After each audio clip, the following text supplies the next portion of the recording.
I'm Juan Estrada with District 5 United, which strives to improve the quality of life in East San Jose and also collaborates with others on citywide topics.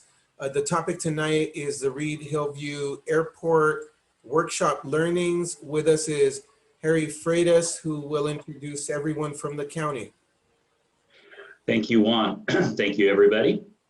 So really first opportunity for us to all talk to you, but let me introduce the part of the project team. We have a pretty big project team, but on this call today, it looks like, of course, myself, I'm the director of the Roads and Airports Department. I'll introduce Dave Barry first because the project is actually being managed, the study, by our Fleet and Facilities Department. Dave Barry's a manager in that department, and he's done a lot of land use plans for the county. So they bring in those resources for us since we just kind of run the Roads and Airports Department. And his two project managers essentially are Yarden Elanon and Emily Chen. They're both on this call. And then Eric Peterson, I'll introduce him. He's the director of airports. Looks like he's at Reid Hillview Airport right now. So our plan today is to go through the report that we've prepared. It's a draft report. We've prepared it over a multi-month process where the entire world has somewhat changed for us. When we started this process, we were meeting with everybody in person, and then in March, everything kind of changed for us. And we're completing the process somewhat remotely, but we are really committed to continuing to really try to engage with our community as much as possible. And we're really grateful that this organization exists and makes it so easy for us to just sign up for a meeting. And Juan and your partners that help set this up, it's just a resource for us, and we're grateful. So I just want to thank you for that. What I plan on doing, and I'm checking in with you somewhat, Juan, on this is like an 80-page report. I'm going to do what I'd call a quick page flip and highlight the way the report is organized and highlight certain pages in the report. And I think I can do that in about 10, maybe 15 minutes at the most, maybe 10 minutes. If that's okay, that would be my plan. And then I will turn it back to you, and I guess you will moderate the questions. Is that okay? Yes, that would be great. Okay. All right. Well, then I'll. Harry, can I just add one thing, please? Please do. I just want everybody also to know, so we're previewing the draft tonight. We will make it available for you to view online. We're just getting that set up, and we will send out a mass email to everybody, and then you can send us additional written comments that we can pass along in our ledge file to the board. Yeah, thanks for pointing that out. We're still making last-minute changes to it, but it's substantially complete. I think we'll probably have it posted to our website by Friday. At least that's our goal. Maybe let's say Monday, because we're probably going to get it on Friday afternoon. By Monday of next week, we'll have it posted to our website, and then Juan will send you a link to that webpage, and then you can maybe send it to your mailing list on our behalf, or it will also, of course, send it out to our mailing list. But that way, everybody can just look it on the web. All right. Okay. Okay, so I'll get started then. I'm going to share my screen now. Still learning how to do that efficiently, but there it is. And I'm going to share it, and I'm going to ask you now. Now I'm going to move to you. Go to page display, two-page view, and I'm going to go to full screen mode. Okay. I think I'm there. So can everybody see the screen? Yes. Okay. Yeah. All right. Okay. So let me just, as I said, do a page flip. This will take about 10 minutes, and then we'll move through. So the first page I wanted to stop on here is page 4. And it describes on the left-hand side, page 4, what the document is, kind of the introduction, and how it's organized. And I wanted to go through the organization of the document to help you to review it, and just to give you a preview of it. So the introduction has some history of the airport. It's about 4 or 5 pages long, and also the purpose of this report. The analysis section of the report talks about where Reid Hillview is, the existing land use setting of Reid Hillview, the existing transportation network, jobs, housing in the area. Also talks about the demographics of the area, and it analyzes the size of the site to kind of give you some sense of comparison of what the potential programs would be. What type, when we say programs, the types of land uses that would be available for the site. Then we move into this community outreach section, but it's not just simply a recapping of the community meetings that we had. It's really important, I think, for the reader of the report to understand how we use the community outreach process to build the report.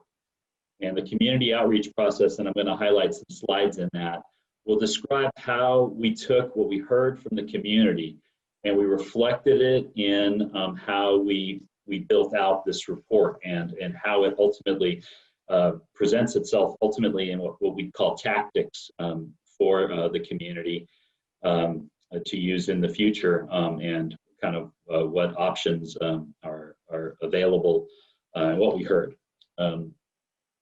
After we described that community outreach, and really the community outreach process finishes with the vision.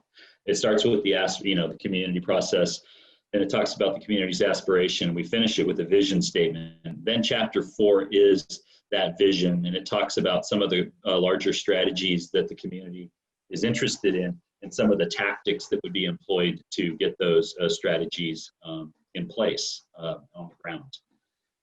And then section 5 it's called Looking to the Future. It really describes what would happen in the next 10 years, because as those of you who have been working with us on this for a while now know, that it's unlikely that many things will change significantly at the Reid Hillview Airport in terms of land use until 2031. So we're still looking at somewhat of a 10-year process in front of us. And we thought that one of the important outcomes of the report was making sure that we have an understanding with the community of how we're going to continue to engage with the community.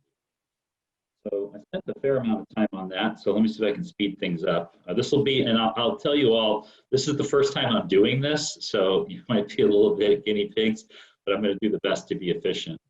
So I do think that it's important to talk about what this report is, because this report really isn't about closing the airport. And it's about what type of, the Board of Supervisors told us to analyze what type of land uses would be available, and what type of, what are the opportunities with 180 acres on the east side. So what we tried to do is engage the community and get a collaborative vision for the site, and figure out what the long-term process would be for the airport. But we're not talking really about closing the airport today. Of course, you can talk about anything you want, but this report isn't about closing the airport. So I'm going to just kind of go through now, as I call it, a page flip. So this is some information about the timeline and talks ultimately with the potential for redevelopment at 2031. This analysis also gives you another view of the timeline of the airport. This one is a little bit more, and I'm going back to a timeline about the process that we're working on right now. This one's a history of the airport. This is an important slide. Actually, this one is a map that kind of shows the regional context. But moving into this slide, this is an important slide. This is the city's zoning map that surrounds Reid Hillview. And it's important to kind of get a sense of what's happening around it. So in zoning maps, yellow is always generally housing, and the darker the yellow gets and it turns into brown is usually higher density housing, but yellow is usually single family, and that's the case here. Green is generally parks and schools. Blue is usually public, quasi-public, which in this case is Reid Hillview. We may have some public, quasi-public, in some of the park. No, the parks look like they're green. And then the reds and the pinks are usually, and in this case they are retail, along with that orange, different types of retail. I think the important thing about this map is to understand how much kind of housing surrounds the airport. Then the next two maps that you probably want to study is the transportation network. Now this also, you know, we've got obviously Tully and Capitol on here, but we also show the future light rail that's going to be under construction here in the next year. That's on the left side. On the right side, this is a very common map used in land use planning. It shows kind of what we call, they call them the opportunities and constraints. Things like this blue thing is a flood zone in here. It shows the parks. It shows the way the site could circulate these arrows through here. It shows the surrounding land uses. It shows what's within a quarter mile and a half mile, or usually a 10 or 15-minute walk of the site. It also gives you start to give you a sense of the scale of the site. This is 180 acres. Okay. So this next one is, I'm going to skip over this kind of quick. It's just an analysis to show you, the reader, how big this airport is at 180 acres and comparing it to a lot of different land uses. Levi Stadium, San Jose State, Santana Row, just to give you an idea of size. Then we move into the demographics section. I think that this is a slide I wanted to stop on, page 27 on the right-hand side. The site here is in red. That's the Reid Hillview Airport. The blue and purple color really, as it gets darker, indicates the density of jobs that are in the surrounding land uses. What we wanted to convey here, and you can see, is that the area, it does not have very many jobs around it. It's housing rich, but I'd call it jobs poor, and probably with the state of retail and COVID and just the general situation at Eastridge, you know, those aren't the best jobs, the types of jobs that we're probably hoping for. We look for a range of jobs, a diversity of jobs for all different skill levels and different employment levels. The jobs slide on this page ties very importantly into the slide on page 28. I think this is an important slide. This is all derived from different types of census data and different types of population data, and we can give you the sources of this. Basically, within a 10-minute area right now around the airport, there's about 18,000 people enter the area in the day to work, but about 70,000 people leave this area every day to go to work. And then as we make that radius bigger to 10 minutes to 15 minutes, you can see 110,000 folks enter the area every day, and 173,000 folks leave. 49,000 in the middle of this stay. This is really about commuting and quality of life and having balanced land uses in the vicinity of where you live. You know, they use that word live, work, and play. I've heard that by a lot of different planners around, and that's important for quality of life, particularly in the Valley. So I think this is a very important thing to think about. I'm going to move on now actually to this next page. I want to highlight is 30 and 31. Because we're 10 years away from really making decisions on what should go here, really the sky's the limit. The site is really massive. If at 180 acres, you could put easily 6,000 housing units here, 12,000 workers. You could put a hospital, you could put a university. This just runs through the variety of land uses that are available in programs. We certainly wouldn't recommend any of these right now. We're not recommending anything. This report really reflects what the community has been thinking about, but just understand that no decisions have been made on that. And this is just a palette of options, you know, jobs, housing, recreational land. There's even aviation type training that was mentioned by people in the community and stakeholders. So then I'm going to move now to page 49. These few pages kind of go through the process that we went to. So we use this process if you went to the first meeting. where we really engaged the community, and we tried to develop two things out of that first meeting. And when we had the second community outreach process, which was the survey that we sent out, we were testing out whether or not we heard these things correctly. And we'll talk about that in just a minute. But what we got out of this was the community aspirations, and they're here on the right side of the page. High quality resources, economic opportunities, family, improved quality of life, housing stability, authentic diversity, cultural and community pride. We took those aspirations and we tested it along with the vision statement, the second part of the community outreach survey. This is the results of, I think, some of the things that we heard during the survey, the additional strategies that we collected. So we wrote this, tested it, and the draft. So vision statements are very difficult to write, and I've had my share of challenges writing these, but this is what we wrote, and we have some notes on here of what we heard, that what they liked about it and what people, suggested changing. But this is what we wrote. It says this East San Jose neighborhood will be an engine of empowerment inspired by our culture, diversity, and history, and driven by economic opportunity, education, and well-being for all. So we took these aspirations, these right here, and we attempted to write a vision statement. And then with that vision statement, we're moving into chapter 4. Really, we took the vision and what we heard at all those, and we grouped them into themes. And the 3 themes that we came up with were around neighborhood and infrastructure, culture and diversity, success and well-being. Now, underlying those themes are strategies, and I'm going to go through that section.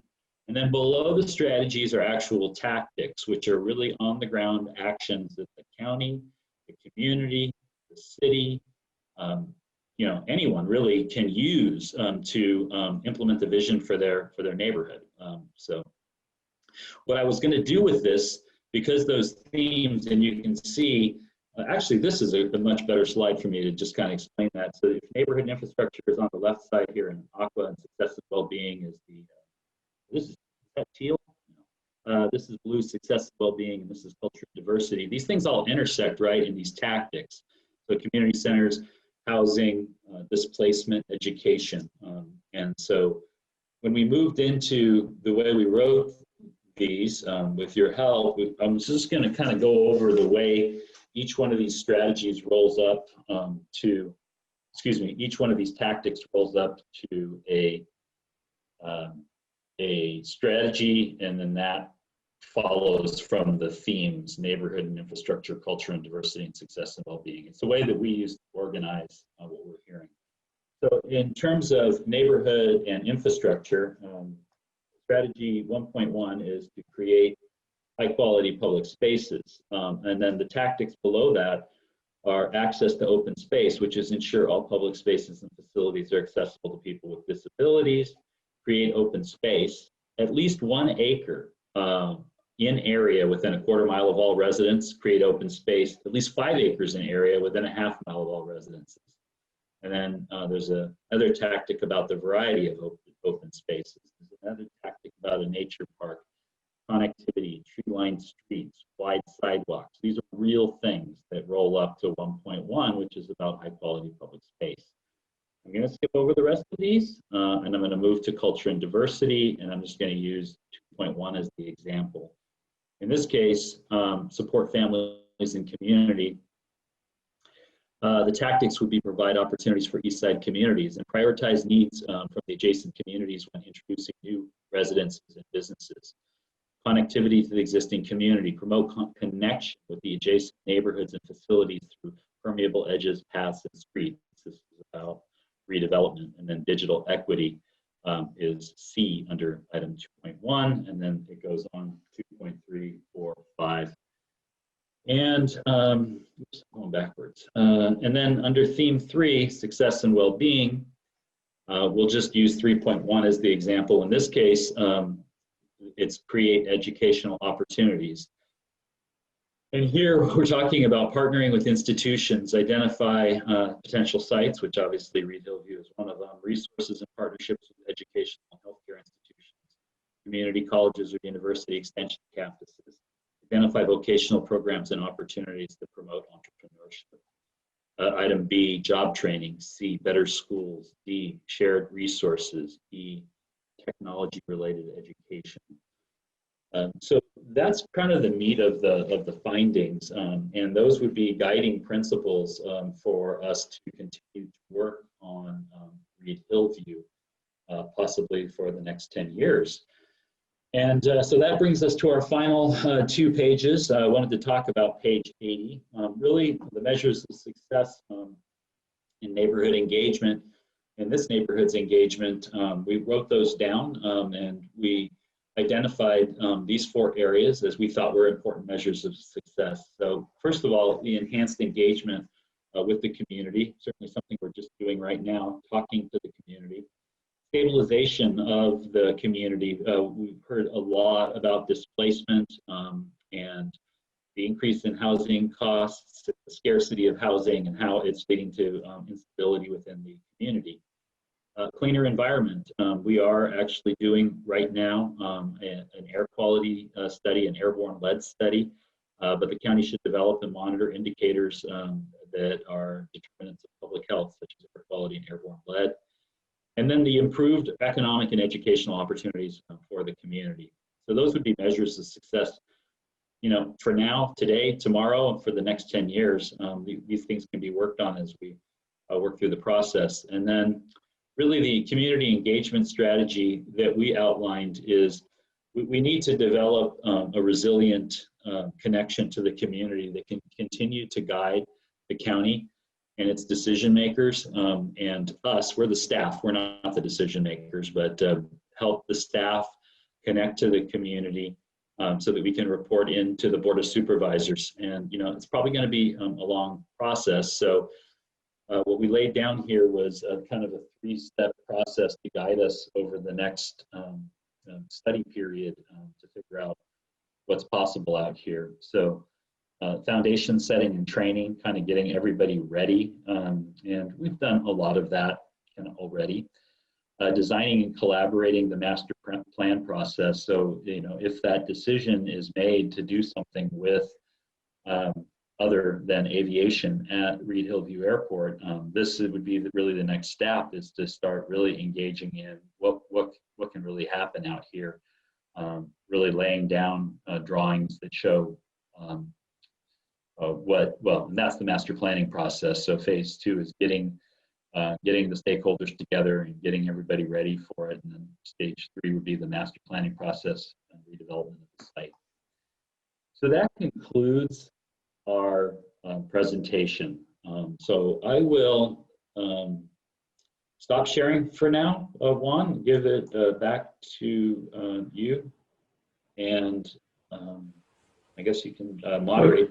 Harry, it looks like we have at least 4 questions in the box. Can you access that?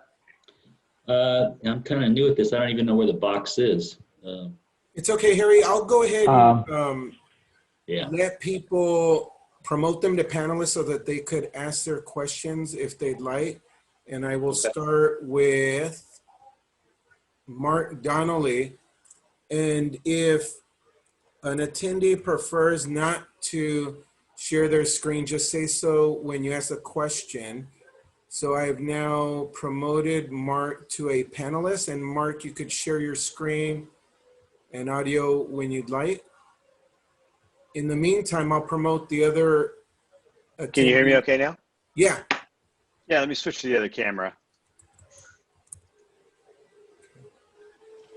Okay, yeah, my question was, why weren't pilots invited? I'm a pilot and I'm a property taxpayer and an airplane owner, and I pay a lot of property taxes, and I didn't get an invitation. I had to get it from somebody else who heard about it roundabout, and I filled out the survey and did all that stuff, and it's like you're cutting out the pilots and just want to ignore us. And Harry, you didn't talk anything really about the aviation potential uses for that. You skipped over it all in your presentation. I saw it there and you just jumped right over it. So I'm just, you know, you're ignoring an existing constituency pretty clearly, and it's very upsetting. You know, spend a lot of money at the airport, spend a lot of money maintaining and taking care of things and doing charity flights and all kinds of stuff, and it's just being ignored. Okay. Did you guys hear that? I did hear you. Yeah. I mean, it's very clear that you're, I'm sorry that you're upset. So first of all, No, not upset. I'm passionate. okay. Sorry, I don't want to label anybody. Let me answer your question as directly as I can. Because of COVID, we basically are reaching out to established neighborhood groups. This happens to be the first one. We have weeks and weeks of this to do. Either we are in the process of scheduling it or we haven't gotten the meeting together yet. This is absolutely the first one. We haven't even finished the report yet. We're not ignoring anybody. We contacted Juan. We said, you have an existing group that we've talked to before, get a meeting together. If you were on the last call, you heard my last one and you've heard this one. And if you haven't, you've been at the meetings, you're on our mailing list. And we've got many, many more of these to come. So we're not excluding anybody. All right. I didn't, Okay. and just so you know, I mean, I didn't try to skip over anything. I'm trying to just focus on laying this out in a way that's going to make it, trying to explain what we did and make it easier for people to really pick up the document and read it. The only way to really— No, Harry, that's fine. My question's been answered. It's cool. I'm not trying to derail the meeting. I just wanted to ask that question. I think you've answered it. Thank you very much. Yeah. Okay. Okay. Okay, Thank you, Juan. so next we have a question from George. Yeah, hi. Thanks for the opportunity. I guess it's sort of like a two-sided question. I mean, kind of related to the previous one.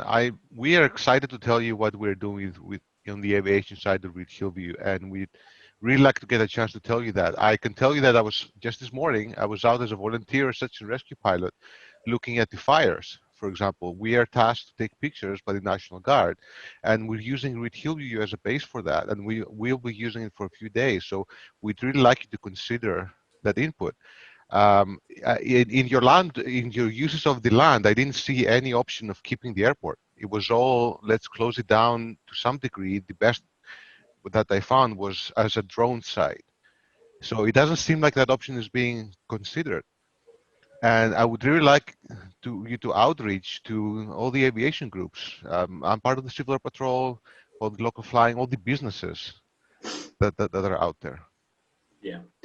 You know, I appreciate that. And I probably should have kind of explained how this came about a little bit better for folks who maybe haven't, I don't know, George, if you had followed the whole thing. But, you know, we started off this process about 2 years ago where I started here to write a business plan to keep the airports and get them in better shape financially. And I presented that business plan to the Board of Supervisors in December of 2018. The Board of Supervisors really didn't take that business plan on. They decided to do something different. And they decided not to take grants from the federal government for Reid Hillview. And they told us to do about 13 specific things. I have a list of those things. We're working on them one by one. One of them was to do this land use plan. And about 9 months ago, it must have been about in May of, I think it was over a year. It was about May or June, it was. They told us to get this plan going and they authorized us to do it. And the instructions from the Board of Supervisors were to, and I don't have it right in front of me, but I'll paraphrase it pretty carefully. It was to hire a consultant to evaluate replacement uses for the airport. So the Board of Supervisors, who we all work for, didn't tell us to evaluate other aviation options. Now, I will tell you that we heard through our process about other aviation options, and I can show you where they are in the report. I didn't skip them on purpose. There's about 2 or 3 places in the report where they talk, where folks at the meetings talked about alternate aviation uses, aviation compatibility, aviation education, drone technology, and that's in the report. But the Board of Supervisors did not tell us to kind of do what you're asking for, and I understand that is a conflict, because even the board It struck, this is a difficult subject, but that's not what we were asked to do. Okay, So I appreciate yeah. it. I mean, you've answered my question. I Yeah, appreciate it. and it's in the report. There's specific locations where we talk about compatibility with aviation uses. Okay. Okay. Just as a notion, I don't know, not necessarily for this report, but in general, like there's many groups who would really like to give you feedback on what the airport is doing, not just for the Yeah, immediate community, for the Bay Area, for the state, everything. yeah. Well, I'll give you an example. Eric is on the phone. He had a meeting with SCAPA, the South County Pilots Association, just today at San Martin Airport. We do meet regularly with our pilots at San Martin and at Reid Hillview. There is a lot of activity around Reid Hillview right now. I was on site a couple of days ago. It's a very busy airport. We understand that, and one of the important things that we have to do is we have to maintain kind of a, we have to do what the boss says, and we also have to maintain some level of kind of credibility. So we certainly tried not to, we tried to lay it out the way we heard it in the report. And Okay. I know that this is a difficult issue. I've been working on it for about 3 years now since I started at the county. And I have been in many, a lot of meetings. And we're available. Eric and I are available to talk to any stakeholders out at Reid Hillview. I make myself available when I am. So George, if you want to follow up with me, please feel free. I will take your call and I'll listen. That would be great. Is your contact information on the site? Because I mean, I can arrange you to get to know with this airport role and what we do over there, for example. Yeah, let me figure out a way of just kind of sending that. Is there a way that we can I can message that to everybody on this? Would it make sense, like last time, to share Melissa's contact information with everyone who registered tonight? Yeah, and Melissa's fine, but I'm very comfortable putting up my contact information, Okay. So we can do that as well. Yeah. Okay, not, then I'll yeah. share both, Melissa's and yours. Yeah. Okay. Absolutely. Perfect. So through email afterwards, right? Yeah. I'll figure out how to get it through on this technology. I appreciate it. Okay, thank you very much. I appreciate it. Okay. All right. Next, we have Cindy with a question.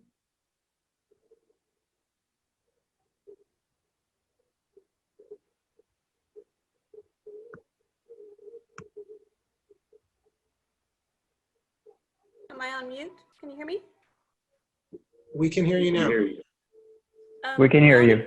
My only question was, I thought I heard that it was only a 1.5 mile radius that there was feedback from the neighborhood. Because it's such a big project, is that going to be extended out more? Because I'm like a little bit more than 1.5 miles, and I'm glad that I received the link to this meeting. So I had never attended any of your groups where your neighbors come together and brainstorm on ideas. Yeah, Cindy, I appreciate that, and I'm glad you're here. Let me ask either. So there's a number of ways. So we developed a mailing list that went. Where we gathered the emails from everybody that we could possibly gather them from when we went through the business plan process. And as people move in, move out, I don't know if you've probably been here the whole time, but we must have somehow missed you. Then we also did mailers, and the mailers went in different radiuses. And I'll ask either Yarden or Emily to help me with that. We'll take any email address we can possibly get, and if one can give us the summary of this one, we'll add it to our mailing list. Our survey went out to everybody on our mailing list. So we did send mailers out in a smaller radius. That's just because the mail is expensive and a lot of people don't open their mail. But I'm glad you're here, and let me just turn it over to whoever can describe maybe how we did outreach and how we're going to continue to try to expand our outreach.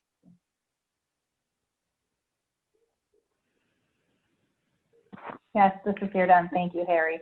So Harry is correct that we did send out mailers to every residence within 1.5 miles of the airport, but also we did send out email blasts and met with quite a number of community groups as well that did exceed that radius just for the purposes of this study. And obviously through word of mouth and through other avenues such as Nextdoor and Facebook, we did also We did also publish more information on some of the outreach we did, especially at the second community workshop we did. And I'm sorry, Cindy, that you may have missed those. We did our best efforts to reach as many people as we could. But moving forward, we definitely like to have your contact information so we can involve you in any future community outreach regarding Reid Hillview Airport. All right, and the next question is from... I would just like, if I could just also add one little technical clarification. When we do the mailers, it goes to, I think it goes to the property owner. It doesn't always necessarily go, did we change that so it went to the physical address? Correct, we changed it to make sure that it went to the physical address. Yes, we did. Okay, good. Yeah, okay. All right, And next then I just wanted to add one more thing, Juan. So I think maybe after this, you can also, we have our project website where people can sign up to join our email blast, so we can make sure that, you know, everyone who wants information can be included from now on. All right, so if that is shared with me, then I'll make sure to provide it to all of the attendees and to give them the option to reach out to Harry. Okay. Thanks. Next, we have a question from Patricia. Hi, good evening. I live in the area, and this is my first time attending a meeting regarding the airport. And so I wanted to know if the decision to close the airport is a done deal, or is there a possibility it will remain open? Harry in the presentation mentioned that if a new project was to come, I think that the estimated time frame is like 2030 or 2032. And so in those 10 years or so, I mean, is it decided now, or is there a possibility that it could stay? Yeah, thank you for that question, Patricia. And we started off this presentation, with a little bit of the assumption that you might have attended some previous things. So that's probably something I need to clean up so we can do a better job on the next one. But I'll just briefly, and I'll try to do this quick. When the Board of Supervisors met in December of 2018, they told us to stop taking federal grants for Reid Hillview Airport. And basically, the federal grants, taking federal money, obligates the airport. Right now, the airport has an obligation, an agreement with the federal government to stay open until 2031. Now, not taking federal grants is a really big step that the board took. And it indicates at that time that the board was interested in seeing what the chances were and what the opportunities were. And that's what we're working on right now. But I'd say that it's first of all, your first question was, is the decision made to close the airport? And I would say absolutely not. That's a decision for the Board of Supervisors, and they haven't even taken up that question. What they've asked the staff, us, to do is to stop the clock ticking on these federal grants, and asked us to evaluate a bunch of things, including the impact of leaded fuels, evaluate the land uses, figure out what it would mean if the airport were to close to other airports like San Martin. Some of the tasks that they asked us to do are easier or less complex and less expensive than others. And so we're working on the ones that are most important right now, because not all of them can be done at the same time. Okay, so the decision has not been made. All right, next question is from Scott.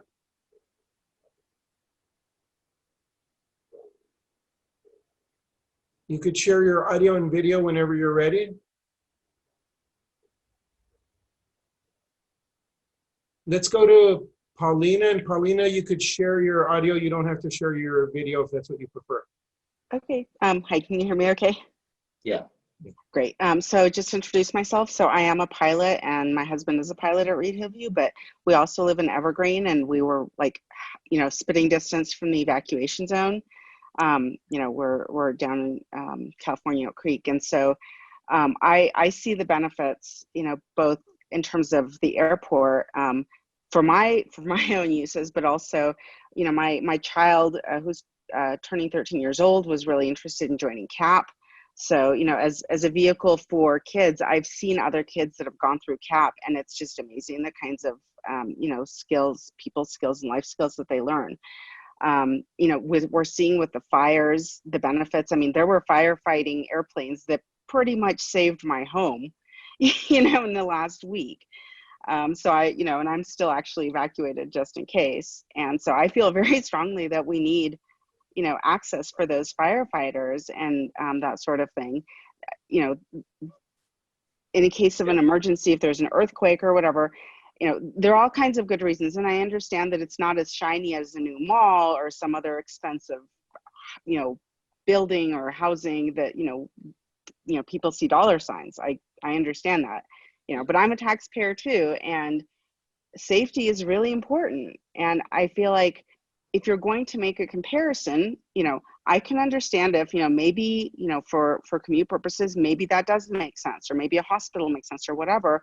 I understand evaluating the choices, but I see all the choices being evaluated, and I don't see the airport positives being evaluated. And I feel like you can't make a decision when you are only looking at the one side, right? And so I feel like that's really missing. And again, you know, I'm in Evergreen, and I had no idea about this, and I'm on Nextdoor, so I'll certainly sign up for wherever I can, but, you know. Yeah, I mean, if you're on our mailing list and you're a pilot at Reid Hillview, I assume if you have a plane there, you're on our And mailing. I do. I have hangars there, you know, everything. That's yeah. Okay. Well, so a couple of things.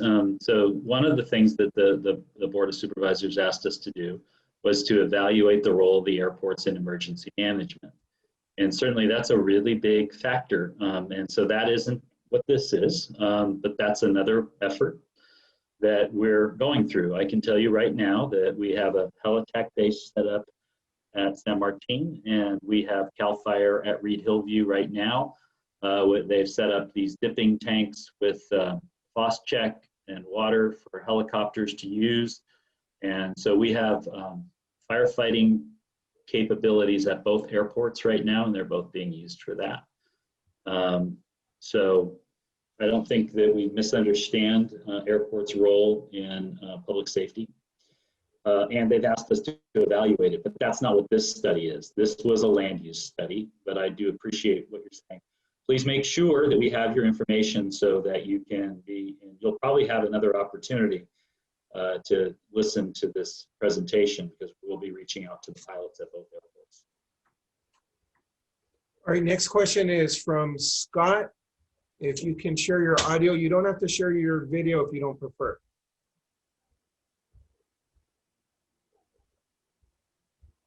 Let's move on to Trudy. Trudy, you could share your audio and video if you prefer. Are you able to hear me? I'm using a new device. Yes. Yes. All right, thank you. I would say that I do think it is remiss. I understand your marching orders and what you've been asked to do in terms of your study, but I echo the sentiments of others. I want to be sensitive to the surrounding communities and their concerns over safety and air quality. But at the same time, I think we do need to consider the training opportunity and the emergency use opportunity that remains to be very important. At the same time, perhaps minimizing, let's say, I would call it the retail use of the site. So I do think that somehow you do need to incorporate the feedback that you're getting consistently from the community input. Yeah. Understanding that I understand your marching orders, but I think it would be remiss if you omitted that. And those are my comments. Yeah, thank you, Trudy. I mean, our marching orders is an interesting way to put it, but that tells the right concept. But you know, our marching orders, if you will, were to listen to the community, and everybody who participates in these meetings is comments are reflected in the report. So what we're doing right now is gathering more input, and I don't know if you attended some of our previous meetings or if you attended meetings that I had on the business plan. We've been at this for quite a while, and I think we have most of the issues kind of figured out as far as what needs to be evaluated. So there is additional analysis of the the use of the airports in emergency management. I think that's the way it was described. And that's still coming. This was what type of opportunities are there in replacement land uses. But I also wanted to just use this as an opportunity to plug, well, we've done this outreach, we did the survey, and now we're doing these series of meetings. We're just going to keep having these meetings until we talk to everybody we can. I will ask everybody to give us your comments any way you can, writing, email, on our website, so that we can include any additional comments so that you have right now, that we can report those to the Board of Supervisors when we get this study done. Just a quick last comment. Thank you, Harry. We were one of the neighborhoods who was contacted, I believe, by some consultants, and they were going to come and speak at one of our meetings. And then that was in March. And then obviously shelter in place took place, and then we kind of fell off the radar. So you may have a whole bank of contacts out there that you may not be aware of. And just to ask, Trudy, what neighborhood would that be, so that I can follow up and make sure? Is there a neighborhood association we would be? Yes, more that's than the happy? Yes, that's the Mount Pleasant Neighborhood Association, and I apologize, I don't have the contact's name in front of me. That's okay. I wouldn't be able to probably write it down under these circumstances anyway, but we'll follow up with, make sure that we check in with Mount Pleasant neighborhood. We have community outreach staff, and we will check in with your neighborhood and see if we can't get on the agenda for your next neighborhood meeting. Thank you. Yeah. All right, next, Kenny B. Hello, can you hear me? Yes. Okay, so I got a few points to address. I've been to a few of these meetings over the years. I guess I've really been to these meetings as long as Harry has had his job. So anyway, first point is noise. I live right by the airport. I'm actually under a flight path here, and I can see a plane from my window right now. There's no noise from it at all with the window closed. The biggest noise pollution in this area has to be Capitol and the surrounding roads. People are illegally racing and driving around. It's extremely reckless. A couple of days ago, SJPD had to shut down what they call like sideshows on White and King. That's a major nuisance to the community and obviously illegal. Source of the noise for the airport is usually during working hours. You know, I guess people are working from home now, but when things go back to normal, you know, you're not home. Airport's a business, it's running, so it's not really that big of an issue. Second one is home values. I know that the board wants to, you know, demolish the airport so they can do some developing, get a bit of quick cash in or something like that, right?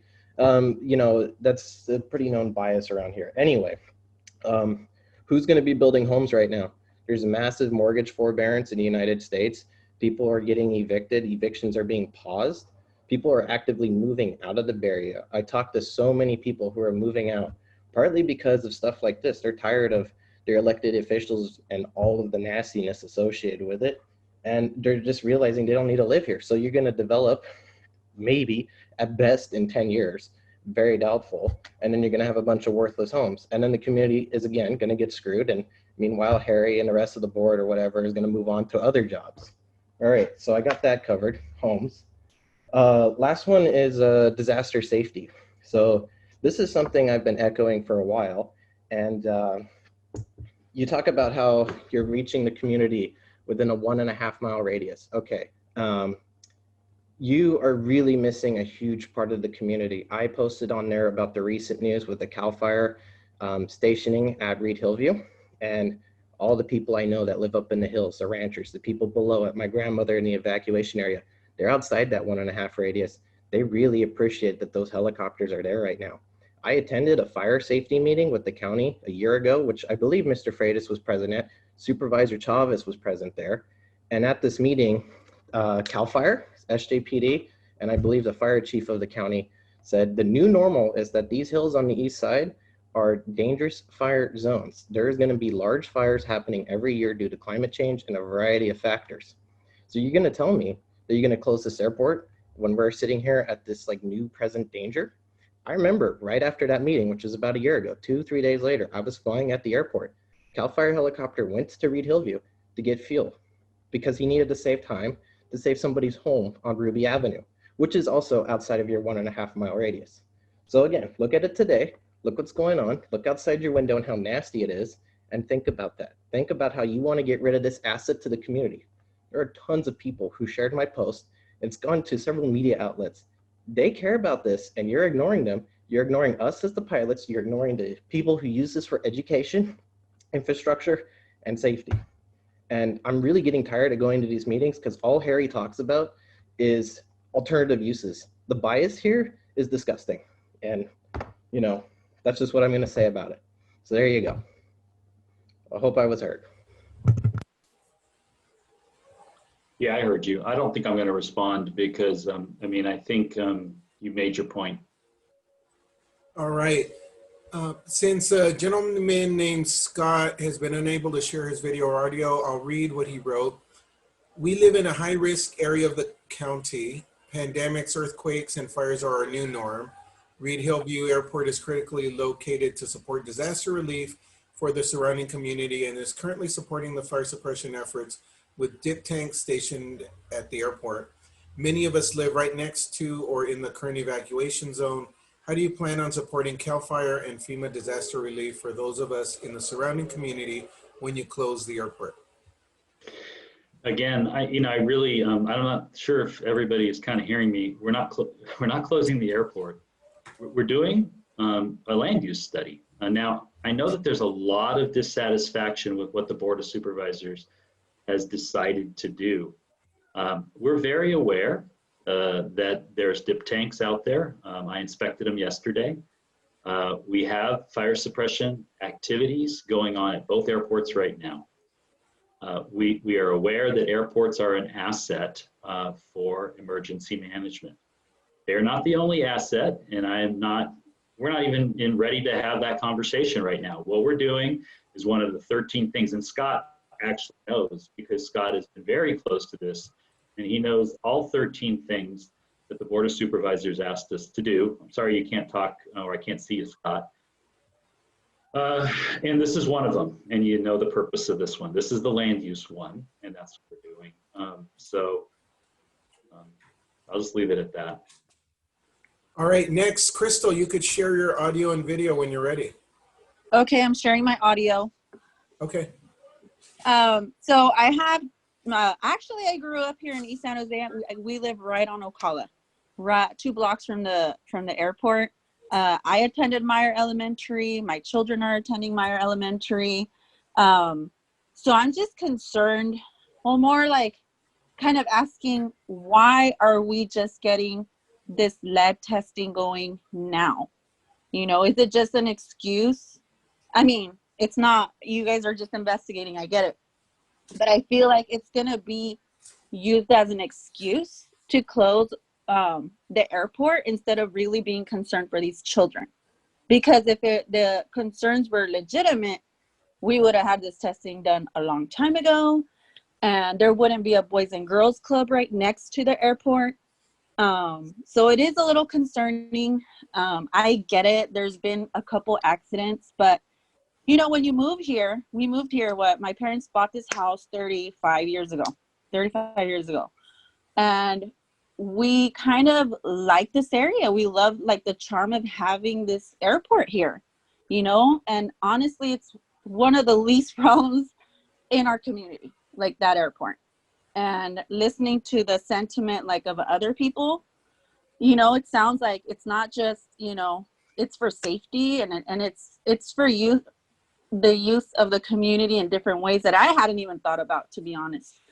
So couple, you know, I'm just like really concerned about the lead. I mean, concerned that it's being used as an excuse because it shouldn't be used that way if it's truly harming to the children. Like I haven't gotten a notification through Meyer saying, you know, or the Alum Rock Union School District saying, hey, you know, there's a possible, you know, growing up here too. I mean, it's been 30 years. So I don't know. Just my thoughts.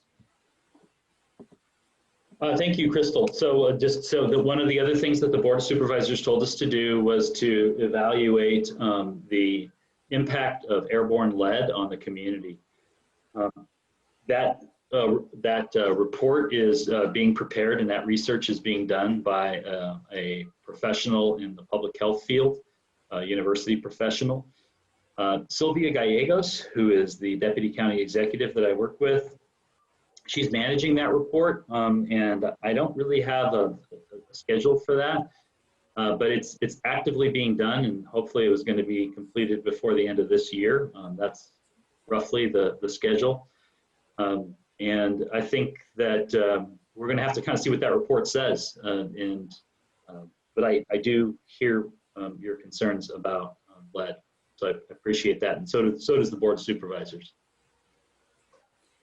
All right, next we have Michelle. Michelle, I know you have a couple of comments and questions. Please go ahead and pose them all now.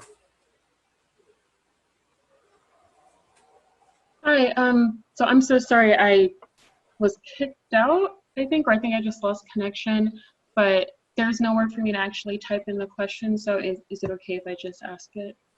Yes, verbally. This is Michelle Tripp, right? Yes. Okay, yes. Okay, yeah, I just wanted to, I guess I had two questions. The first question is, when this committee is sending out information, is it possible to, I mean, as well as with the postcards and with the email addresses, can you put it on maybe the Santa Clara County Facebook page? Because that's actually how I found out about a friend from the District 5 Facebook page. They're the one that actually told me about it. And then, of course, I also filled out a survey, but I didn't hear anything back. So I just thought maybe if it was posted on the Facebook pages for either Reid Hillview or Santa Clara County, then maybe more people would have access to it. And then the second question I had was, during this presentation, I know like affordable housing is a really, a big thing. That's something that I also want to see. But I guess my question is, what percentage of this housing complex, if a housing complex is chosen, what percentage is even going to be for affordable housing, and why is affordable housing being, I guess promoted if there's only going to be a small amount that's available for the residents? Because like you can't fit all of the residents in this area into like affordable housing. So I just want to know, how realistic is that? And I'm finished with my questions. Sure. Why don't I, as far as the outreach, maybe I can get some help with how we're doing with Facebook and the county's Facebook page. Melissa? Well, I want to clarify something, Harry. Did you mean District 5 of the City Council District? I saw it. I think I can see Juan Estrada's, like, his background and his logo. So there's a Facebook page for East San Jose that my friend's a part of. And okay.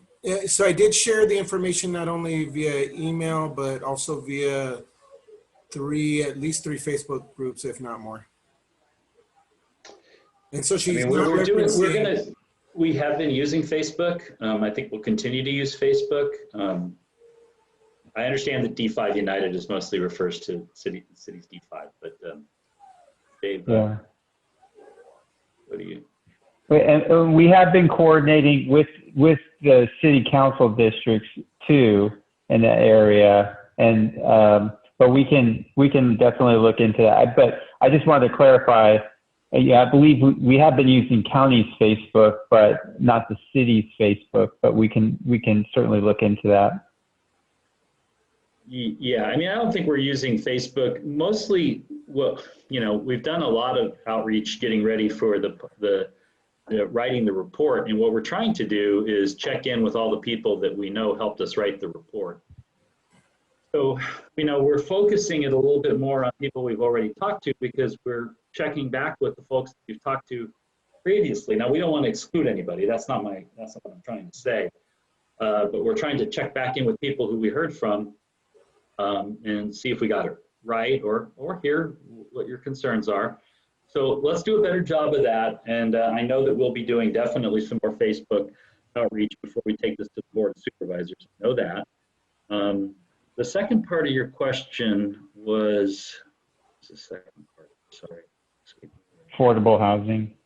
Oh, yeah. So there's housing sprinkled through the entire report. The percentage of affordable, the county has so many commitments on affordable housing. I can't imagine any housing being built out here that doesn't have large affordable components. It isn't even something we got into as far as like the percentages. There's going to be a decision made on to how much housing. Is it going to be a lot of housing, a little bit of housing? A lot of it's going to be affordable, and that's kind of not what we got into. But the county is committed and has a massive bond program that it's using. So I don't think that that's something that we even address, but it's a foregone conclusion, I guess I'd put it, that affordable, if housing's built, it's going to be affordable. I mean, a lot of it, most of it. Yeah. Cool. Okay. Yeah. Because I know my main concern, I feel like I've just seen this a lot in different neighborhoods where it's like, okay, they say they're going to build all these things and then it slowly pushes out the residents that were already living there. And so that's my concern. I don't want the people that already live there to be pushed out. That's a huge concern of mine. So, okay, thank you for answering those questions. Sure. Okay, and for everybody's awareness, I also posted this on Nextdoor. Everyone on Nextdoor for City Council District 5 would have access to it. I think you'll find that every time you have a meeting, some people may not have seen a prior announcement or may not have joined in the past. And so I do second the suggestion that if there's a central county webpage related to this, or that would maybe be accessible for people who haven't signed up for your list or don't hear from me or don't hear from other sources about one or more meetings, because it sounds like every time there's a few people who just haven't heard about it in the past. Okay, so next we have Duin, you could share your video or audio. Hi, can you hear me? Yes. Hi, just a general question. Are planners taking into account the future demographics of the Bay Area and Santa Clara County in this planning process? Because we know that the over 65 group is the fastest growing group in this region. So we shouldn't take into consideration just the present population, but what the population will look like in whenever, at least 2030. Yeah, I mean, our study doesn't really project that, but our study, and the reason our study doesn't decide what the land use should be. So what we did was we established the existing demographics out there and the existing land use, which will be really helpful in 10 years if that's when a reevaluation of those things is done. There'll be a comparison, and we'll be able to see what's happening, what's trending, what's happening. But because we aren't deciding something like a general plan, we didn't include, like growth and those things, but, we are kind of aware. I think it's clear from the neighborhood that, that there's changes occurring all over the Bay Area, pressures, housing pressures, and displacement that's occurring. And that's one of the things that was highlighted as far as just kind of a fear of those types of pressures and changes.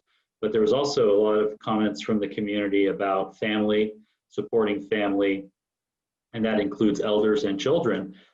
So those factors are reflected in the report.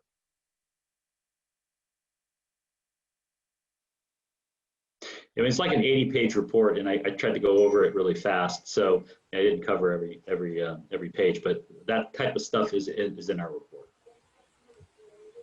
All right, next is a question from Michael Alvarado. Hi, this is Mike Alvarado. My question is in the box, but first I'd like to just, having heard everything, you know, the first really organized effort to look at whether the airport should continue happened in the late 70s. So that was over 40 years between the time of the Board of Supervisors deciding. Supervisor, and you know, first of all, one of the things that kicked it off was the plane that crashed at Fisher School in the 60s. And it could have easily, you know, hit children. And then in the 70s, right after Eastridge was built, planes hit Eastridge. So there have been concerns for a long time about safety. But in December of 2018, after many years at which the question had been talked about formally and informally, at the December 28th meeting, all of the points people have raised today about safety, the response for the fires, et cetera, that was all covered. The issue of why Supervisor Yeager talked about lead contamination, he said at that meeting before he announced his vote, it was the reason why he ultimately decided that turning down further grants from the government was necessary because he was concerned about health and safety of the residents. That was his primary, and he's had a long period of being active in environmental causes. So I think the issues people are bringing up about why aren't you considering that, it has all been brought up, and after many years where the policymakers determine what people like Harry do. And I talked to Carl Honecker about this way back when, and so this is not something that is new and it hasn't snuck up on people. It may feel that way, but it's something that's been considered for a long time. So I would just urge people to really consider, the purpose of this forum is to talk about the report as it's shaping up, the other issues, the public issues around the use of this 100 acres for its present purpose, and should the county change that? That's a separate issue. And the law was set by the supervisor's action that this is the direction. It's basically converting to some future use, not its present use. That future use, it's not known at this point. And the consideration of San Martin to become a place where more aviation is taking on, that's a parallel thing. So I just want to make it clear, the issues that were raised in 2018 when I was in the supervisor's changing hearing, that was not the first time they were brought up. And so these issues people are bringing up, understand, these have been thoroughly debated. The policymakers, the elected officials, they are the ones that make this decision, not Harry or anyone in this group. It's the policymakers who are elected by the people. Now, my question is, retail is changing. The composition of Eastridge may change. So how is the planning looking at the adjacent areas and considering what new developments could occur because of changes to adjacent properties, whether it's the direction with Lake Cunningham or Eastridge or anything else? And how will you look at these future potential effects on your plan, Harry? Thank you. Yeah, thank you, Michael. So the board did ask us to at least address what the impact of not having an airport would be on the Eastridge property. And we did describe that, that the current uses, the current property at East. So first of all, the important thing, a couple of things. One, the airport is 180 acres and it's owned by the county of Santa Clara. We have the deeds. We don't have ownership of Eastridge, and nor do we even have land use decision making because Eastridge is in the city of San Jose. Lake Cunningham's in the city of San Jose, and the former Pleasant Hills Golf Course is in the city of San Jose. And the Eastridge and Lake Cunningham are both in private ownership. Excuse me, Eastridge and the former Pleasant Hills Golf Course are both in private ownership. Lake Cunningham Park is in public ownership. The restrictions at Eastridge are twofold that caused by the airport. One is height and the other is use. So If the airport isn't there, everything at Eastridge can get taller. This is one thing.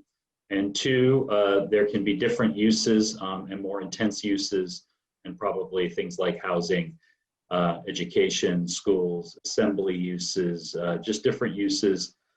Those are the two things that probably or obviously could occur at Eastridge at the airport where we change it. Next is Luis. Luis, I see you have more than one question. Please ask them all at once.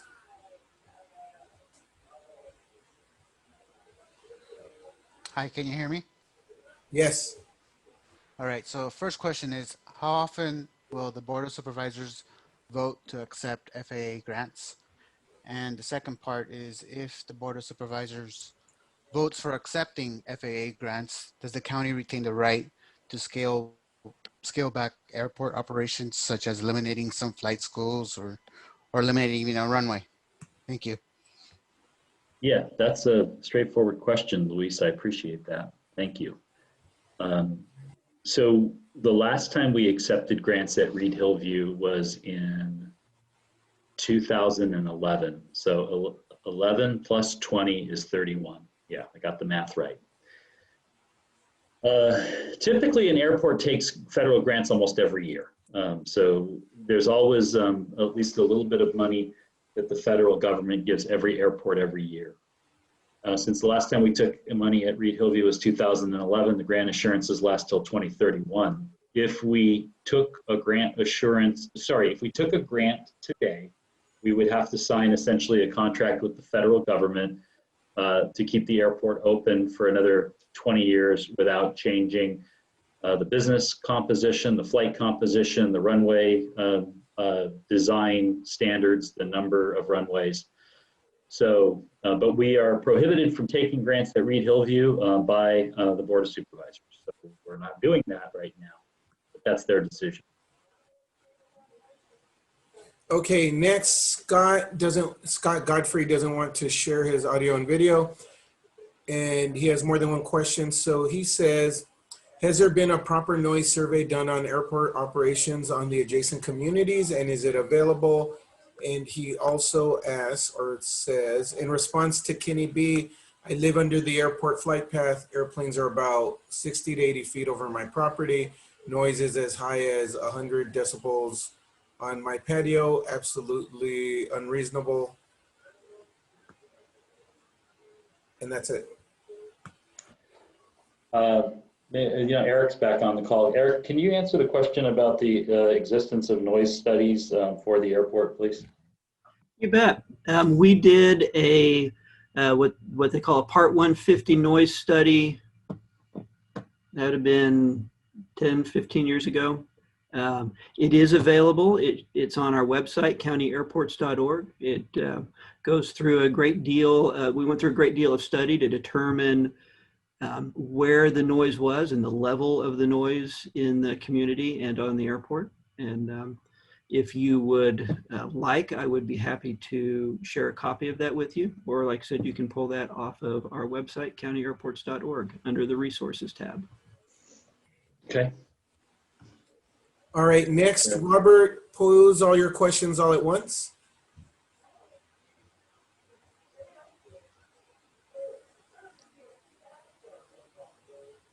Robert Reese. We'll go to Dave Resnick. Sorry about that. Oh, Robert, thank you. Supervisors, if the Board of Supervisors ultimately decides to end the contract with FAA, we're really fortunate that we have Harry Freitas, because he's the former building planning and code enforcement director for the city of San Jose and knows a little bit about planning. My questions are these. Is the county considering the 180 acres as an asset to maximize revenue for the county? Or is the county looking at the 180 acres to maximize community benefits in terms of some of the things that we saw? What's the thinking? How is it evolving? Well, that's not such an easy question. That's a that's a complex question. I think that, and I can't really speak for the board, but I can point to their previous actions, and maybe Dave Barry can, I'm not trying to put you on the spot, Dave, But the county, I think, That's views, fine. I think the county views all its assets as community assets, but they want to maximize development potential. Dave, if you want to just talk about how the county views its assets, is probably helpful. Yeah, so in numerous interactions I've had with the board about county lands that aren't always needed for, county offices or direct county purposes, the board is almost, I would say, unanimous in agreeing that they'd rather not sell any county land, that what land that we do own is valuable as a community asset. And so that's been their stance as long as I've been with the county, since 2012. As to, I think what you're speaking to is the notion of highest and best use. Like a developer would look at land and how much money can he or she make from the land. For example, detached single-family homes are going to be your biggest return on your investment as a land developer. But the county, and we're a long ways away from figuring out the ultimate land use if the board of supervisors decides to close the airport and redevelop it. But in most cases, the underlying assumption would be what community benefits there would be.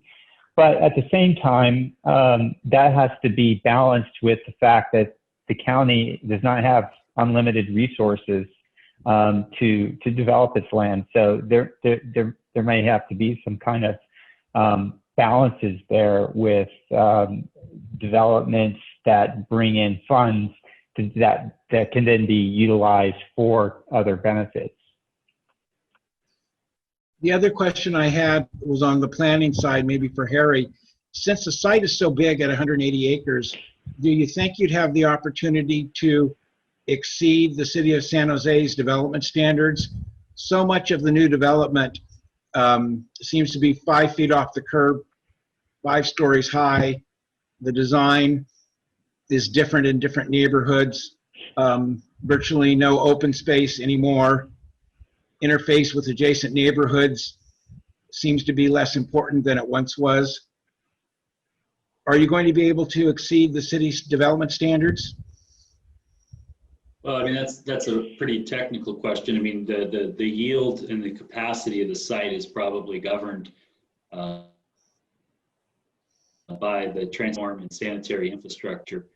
There's, the site would probably ultimately be master planned and have a planned development, or it probably would have, if the city would have to approve any development that would occur out there, because the land would have to be annexed into the city. At least that's my thinking. And it would probably end up with a specific plan.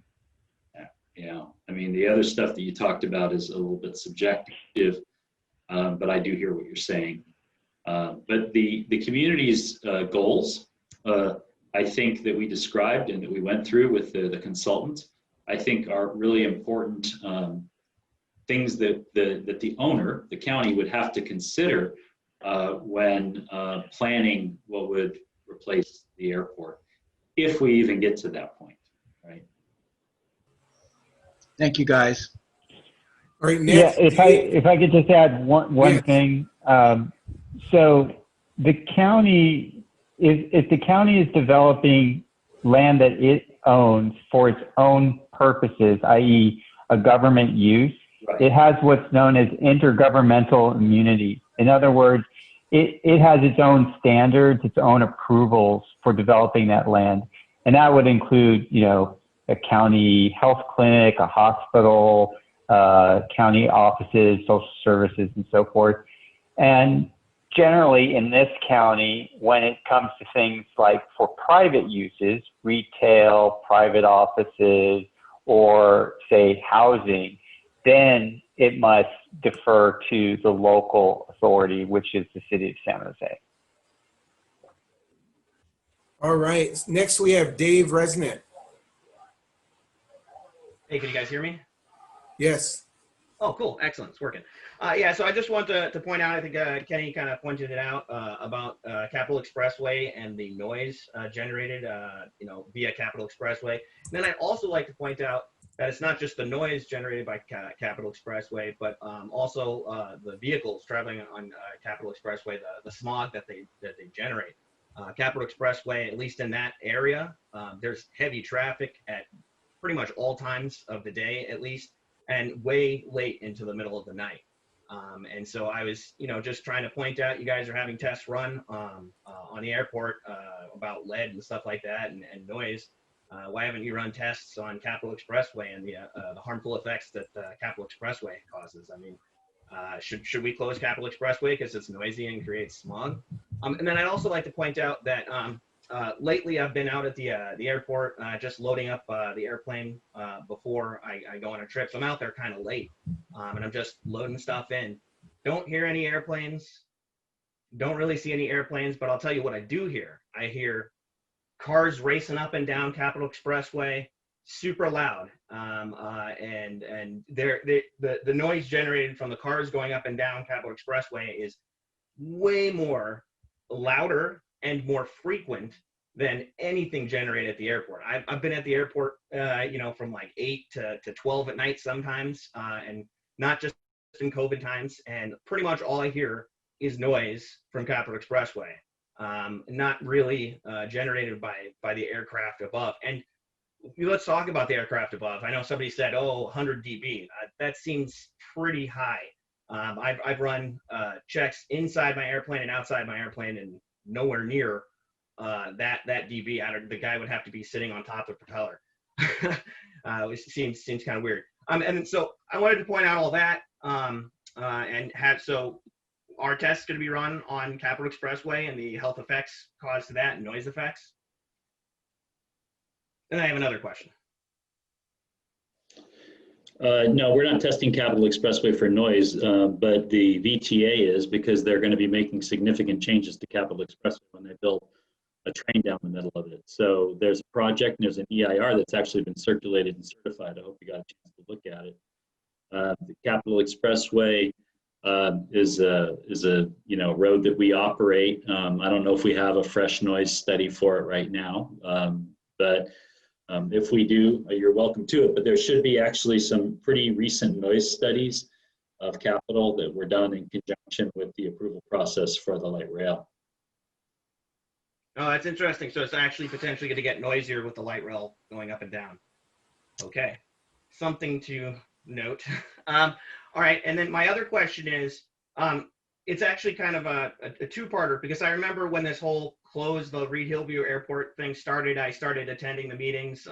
There was one meeting that I went to, must have been about 2 years ago in downtown San Jose, and somebody asked, they brought up the lead question, and then what the response was is that tests were run, and the answer was, if there was a problem, the people running the tests would have told us.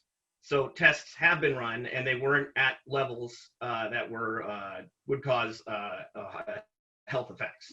Can you answer that and bring that to light? Because I remember you guys saying the tests were run.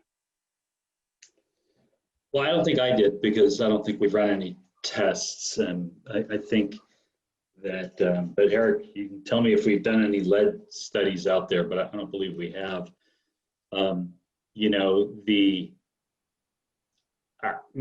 I just know a couple of things. One, the Board of Supervisors asked us to analyze lead, and two, aviation gasoline has lead in it. And I guess the third thing I know is that the EPA banned automobiles from using leaded gas. So I guess another thing I know is that, that the FAA is studying a replacement gas for leaded gas. So it seems to me that lead's probably not great. Now, I don't know what that means as far as children or blood levels, but that's something that the county is going to study now. Okay, and then the last question, and it's kind of a two-parter, because you actually brought something up that's good, that the FAA is looking into unleaded fuels and equivalents. So what if in 10 years they develop a fuel that can be used in general aviation aircraft that doesn't have lead in it? Would that change? And then also, what if the tests that are currently being run come back negative and there's no health effects from the lead? Would that change things? If 10 years from now the FAA comes up with unleaded fuel and you all switch your aircraft to run on it, that would change things. And if the report comes back and says there's no impact to lead, that would probably change things too. To what extent, I really don't know, because I can't really predict that. But those would be two really important facts, because obviously there's concern in the community about lead. All right, next we have Paulina. Hi there. Hi again. Thanks for taking my other comment. I just want to second what several of the people said. So about the noise, again, in California, Oak Creek, I hear the motorcycles, the racing, and then I see the helicopters that I know launch from Reid Hillview to find it and stop it. So to me, they're actually helping with the noise that is a much more serious safety concern. And definitely at nighttime, it's gotten really loud. So any help we can get from tracking those offenders down that are drag racing would be awesome. And then the other comment is that we're, things like lead pollution or, things like that. Are we considering how much pollution we have from the smoky air? I mean, I've definitely had trouble breathing, from all the fires. And if we are not supporting our, the firefighting aircraft that help with that, are we at all factoring that in? And to me, the general pattern here is that this would be a much more credible report if you also looked at the upsides and the downsides. Like, you're looking at the downsides of the airport, which I agree we should. There's lead, let's fix it. I'm all for that. But it would be more credible if we looked at the upsides and the downsides of all the options. Right, where we're only looking at the dollar signs and the upsides and the rosy picture. If we did everything perfectly, it would look great. And here are these beautiful images, when that's not actually how it's going to end up. And we're only looking at the downside of the airport. And so it's a very unbalanced view. And frankly, it makes the politicians very non-credible. Well, I take comments about credibility very seriously. I think you have to read it because right now I don't think you have, because you couldn't have, because we haven't released it yet. That's very true, and I will absolutely do so. And I'd like you to read it. It doesn't talk about dollar signs. It doesn't talk about money. And the report is specifically what we were told to do, which was really just to analyze what the potential replacement uses are. It's about the community. And all members of the community that use it. So we do think credibility is extremely important, so we would leave it at that. But we strive to lay out the facts in a straightforward manner. I think that there is definitely a sense that people want a decision about the future of the airport. And when I laid out the first slide that I talked to, I wanted to really make it clear what this is not. This is not about the decision to close the airport.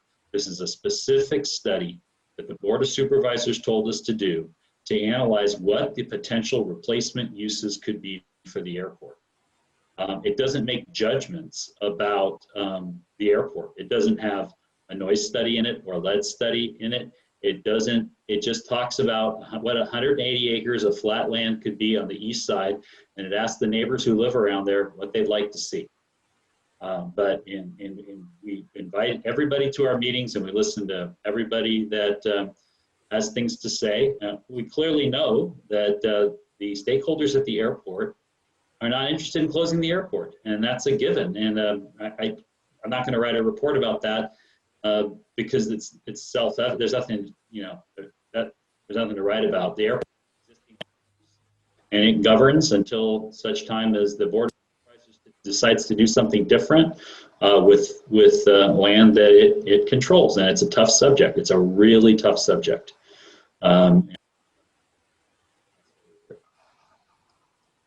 Okay, Walter, go ahead and answer your question. We're wrapping up the last few questions. Walter?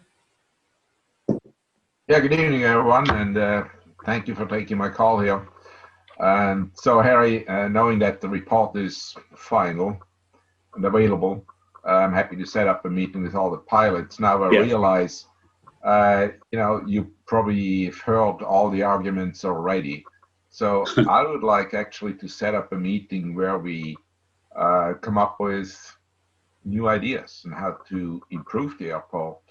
Maybe a coexistence of some sort. By the way, I like the plan that you presented to the supervisors because it's kind of an attempt to, change the utilization of the property. Right. I like the idea.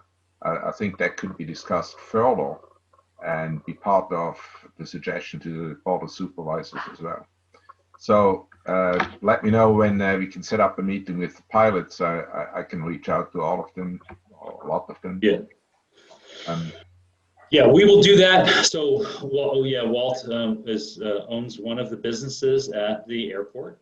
Certainly know him well, and we definitely want to meet with you. We've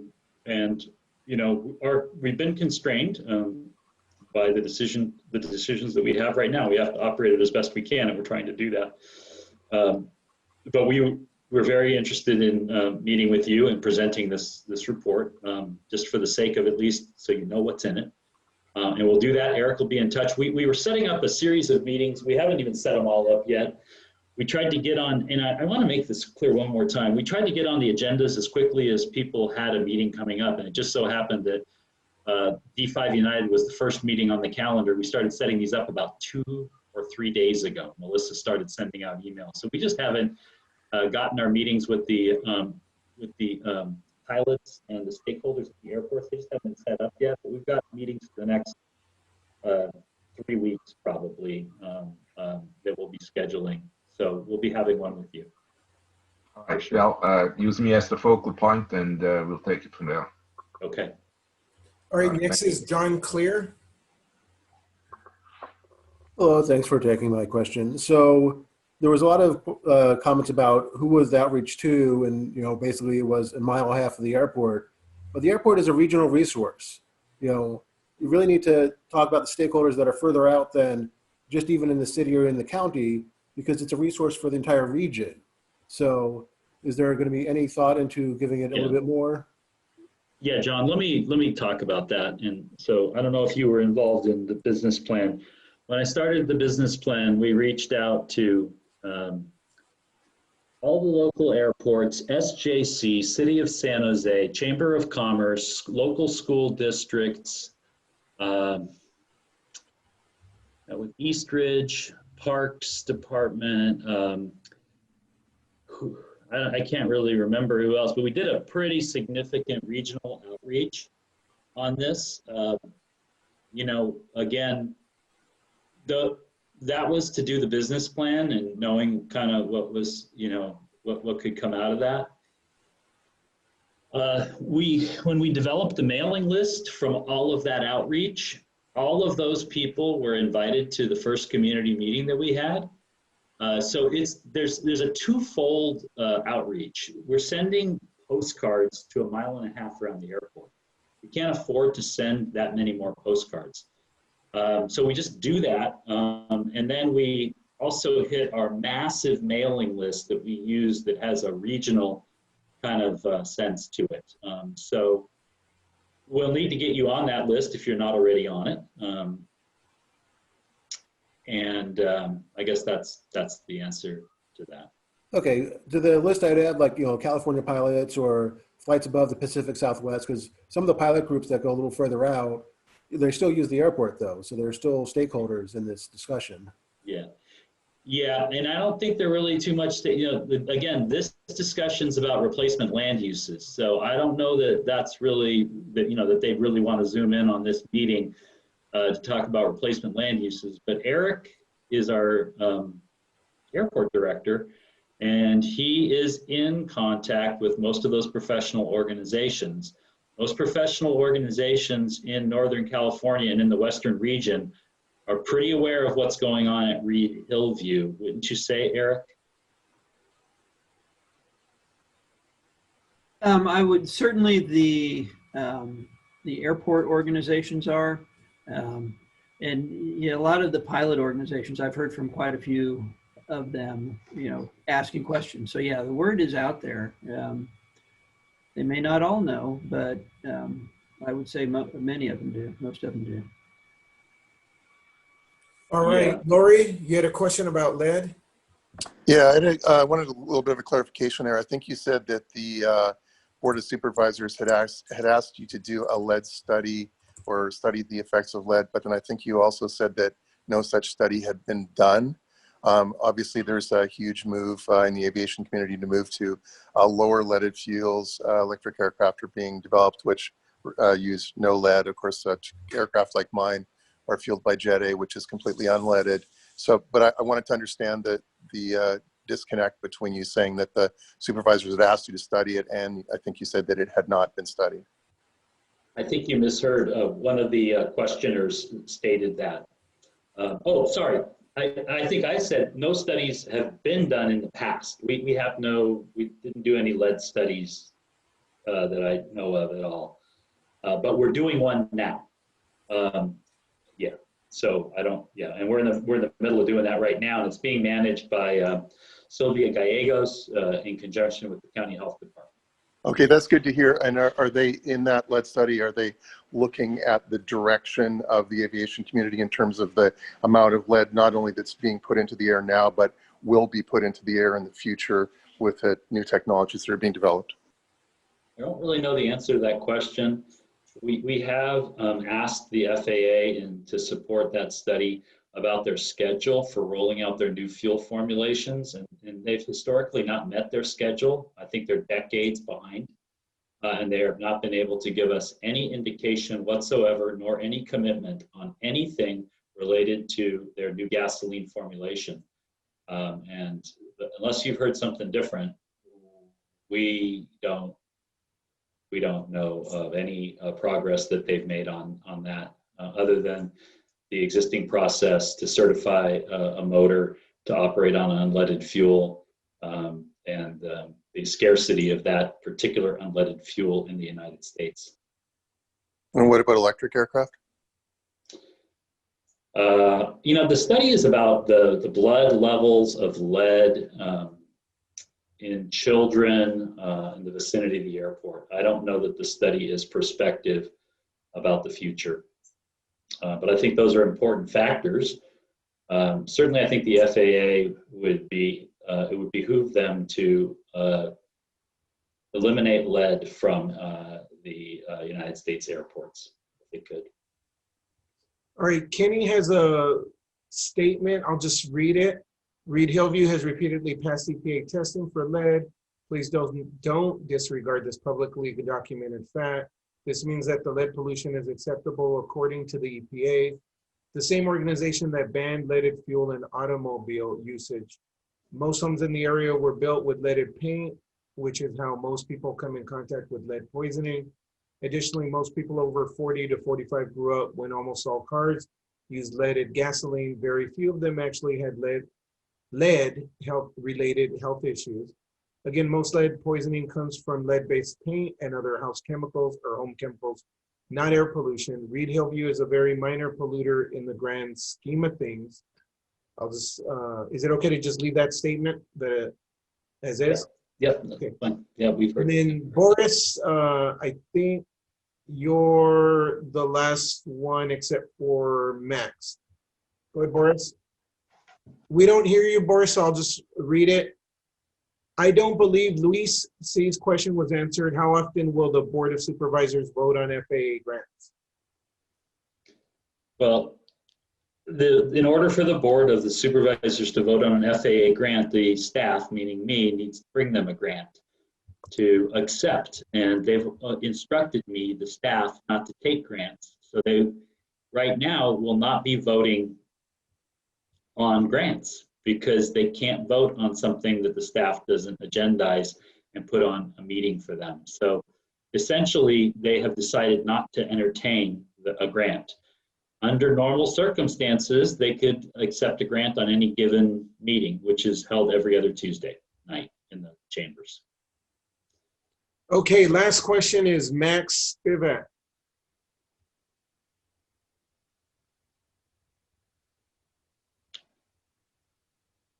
Max, I'll read it. Oh, there you go. Hi there. Okay. Yes, hi there. My question is, it was mentioned, I believe Harry mentioned that there were 13 items that the board asked staff to do. Could you share what those are, please? Eric, do you have that handy? I mean, I do. I don't need to get it off my hard drive. How about we, can we send that to Juan? And Juan, you can send it out to your mailing list? Yes, and I appreciate that everybody joined in, posed your questions, appreciate all of the different viewpoints. And I think that's all. So thank you, and everybody have a great night. Yeah, Juan, thank you very, Good night. I want to say thank you very much for hosting us and giving us the forum to discuss this. We really very much appreciate it. Thank you all for sticking with us tonight and being patient with us. I appreciate that too. Thank you. All right. Good night, everybody. Good night.